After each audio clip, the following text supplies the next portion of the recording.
ka kisi kuluro tagama men tere foras ba chala ga nyumbo amina ala ga kisi MCA ma amina ala ga kisi kenyoba ma amina ala ga here ka mbe yani nga kuma njabi amina ere ya tofo mais ne be fe ga min fier c'est-à-dire que yoro afora wakati dola ko il est temps de rendre les tabliers avant qu'on les jette des cailloux yoro do fo bon à quoi fait fana anya me fana wakati dola anya me ko le temps de discours souverainistes patriotiques il faut du développement anyo fana me 3D bon anye kuma were fana me no ye rectification mise en œuvre intelligente de l'accord yoro fait nywana alpha blon ni bebora chekelenda ay neti to fo de to fo ala ga nyumambo parce que ni kuma nu ala bi do de ke ala ki nyumambo bon donc du coup nimbe arasa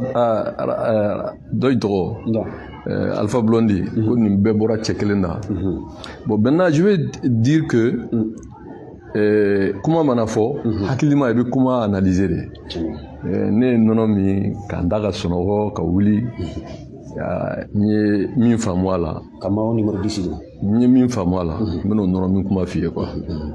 C'est-à-dire que nous avons d'abord mise en œuvre intelligente de l'accord. On a fait un codon. Bon, codon bi kisi kele de ma quoi. Ati do kele kono. Ma fait un minfo nyo de fort. Quand tu fais mise en œuvre intelligente de l'accord, je vais paraphraser un homme que tous les Maliens apprécient aujourd'hui, parce que les Maliens font attaquer ni Sarap Mami.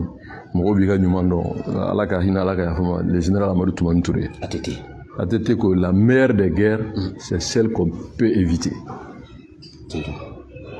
Bon, Moussa Traoré Mimi ni awa min tɔgɔ tɛ fɔ n'a bi danbeya o ma Moussa Traoré yɛrɛ ko mɔgɔw bɛ kojugu fɔ n'i donna la i t'i bɔ tuma dɔn Ala k'an kisi kojugu ma donc ne bolo anw k'an ka fɛɛrɛ bɛɛ kɛ.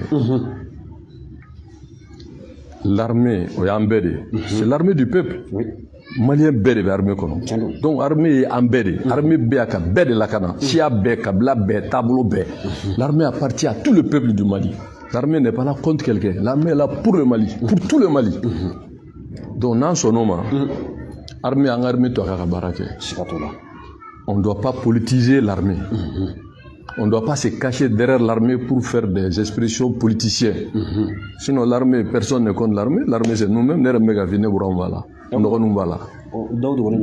Non, mais tout droit, moi, on vient avec ta Kenroba, avec ta Kulguru. Mais avec Famo, et nous, comment il faut faire des choses qu'il faut dire là. Donc, il faut ma femme. Aux armées, aux armées, vive l'armée. Monter à puissance, nebolo.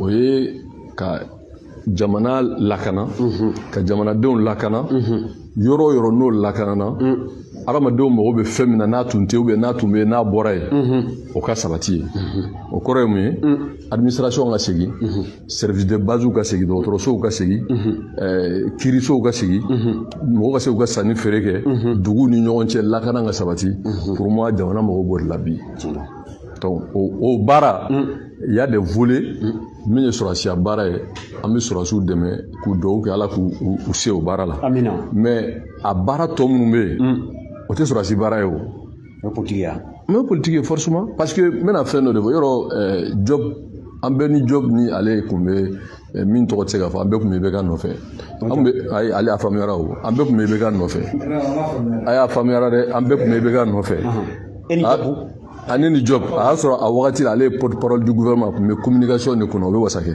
an bɛɛ kun bɛ IBK nɔfɛ job de ye accord ko ye a ka viligi la a y'a point job b'a bɛɛ dɔn bon a mise en œuvre pour que jamanadenw k'a faamu commission min sigira ni directeur kɔrɔw kun b'a la ministre kɔrɔw kun b'a la min n'an tɛ se ka tɔgɔ fɔ o de kun y'a don ministre ye ne yɛrɛ kun b'a commission kɔnɔ pour que an bɛ se ka jamanadenw convaincu ko accord ka ɲi. Mais on m'a la mon kura de bɛ yan wallahi bilahi k'an ka jamana a document bɛ n bolo yan k'an ka jamanadenw convaincu pour que k'a sɔn accord ma. C'est-à-dire bɛnkan sɛbɛn mun kɛra Algérie. Job taara la bi ko a man ɲi. Ale yɛrɛ de kun ko k'an ka fara ɲɔgɔn kan ministre kɔrɔw wele n tɛ fɛ ka tɔgɔ fɔ quoi ministre kɔrɔ caman fɛn fɛn kun ye ministre kɔrɔ communication na ale ɲɛ fɛn fɛn kun ye directeur ye de communication ani mɔgɔ hakili carilen minnu bɛ yen les experts voilà donc ka se ka jamanadenw na faamu ko accord ka ɲi o donni kama o don kama bon bi ni kuma fɔra ko mise en œuvre intelligent m'a fi n ko Alpha Blondy ko a bɛɛ bɔra cɛ kelen da bon n'o fɔra sisan an bɛna ɲininkali de kɛ qu'est-ce qui a changé entre temps qu'est-ce qui a évolué entre temps mais peut-être i b'a sɔrɔ a ye tiɲɛ dɔ ye bɛɛ ye tiɲɛ dɔ ye o n y'a faamu bɛɛ ye tiɲɛ dɔ ye mais bɛɛ y'i ka tiɲɛ o fara de kan ka fara ɲɔgɔn kan ka jamana jɔ o n problème ye min a fɔra ko tiɲɛ wɛrɛ kana fɔ ko fo fanga bɛ min bolo dɔrɔn donc e bɛ kuma in da fɛ e ka don a kɔnɔ a tɛ don dɛ n y'a f'i ye n ko n tɛ taa n tɛ taa dɛ n'Ala sɔnna n bɛ to yan fɔlɔ parce que n bɛ ka min fɔ maliyɛnw a nafa bɛ se maliyɛnw ma donc du coup n'a fɔra bi ko jamana an bɛ taa an b'a fɛ an ka jamana ka lakana an k'an yɛrɛ sɔrɔ a dugukolo bɛɛ kan o ye kuma ɲuman ye kɛ mais Job taara ka taa fɔ Nations Unies na sigi laban in na que le Mali est dans l'accord. A y'a fɔ tubabukan na o de y'a to ne y'a fɔ vraiment an ka ɲɔgɔn lafiya quoi a y'a fɔ tubabukan na que le Mali est dans l'accord dans un format intermalien accord bɛ Mali ni jɔnni cɛ CEMA tɛ yan bon n'i tilara k'a fɔ ko les groupes terroristes maintenant qui est groupe terroriste qui n'est pas groupe terroriste ou bien on est dans l'accord avec quel groupe mun de bɛ o de ɲininkali tɔ min kɛ n'an ko an bɛ accord kɔnɔ anw ni jɔnni de bɛna accord waleya à partir du moment que n'an bɔra ko groupe terroriste don o de y'a to ne ko vraiment an ka jamana de chercher de sauver le pays quoi an ka président de transition dɛmɛ ka jamana kisi parce que lui il est militaire mais ni point a bɛ se ka dɛmɛ cogo di non a bɛ dɛmɛ in de ni hakiliw dayɛlɛla ka kow faamu hakiliw yɛrɛ bɛna ɲininkali kɛ Alpha Blondy ye kuma min fɔ a bɛɛ bɔra cɛ kelen na o kuma juma ye tiɲɛ ye parce que quand les gens essaient de construire un discours qui ne tient pas, mais il va déconstruire.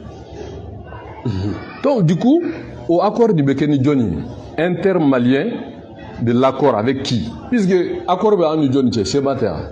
Bon, Nitla a fait que c'est un groupe terroriste. Finalement, on fait l'accord avec qui?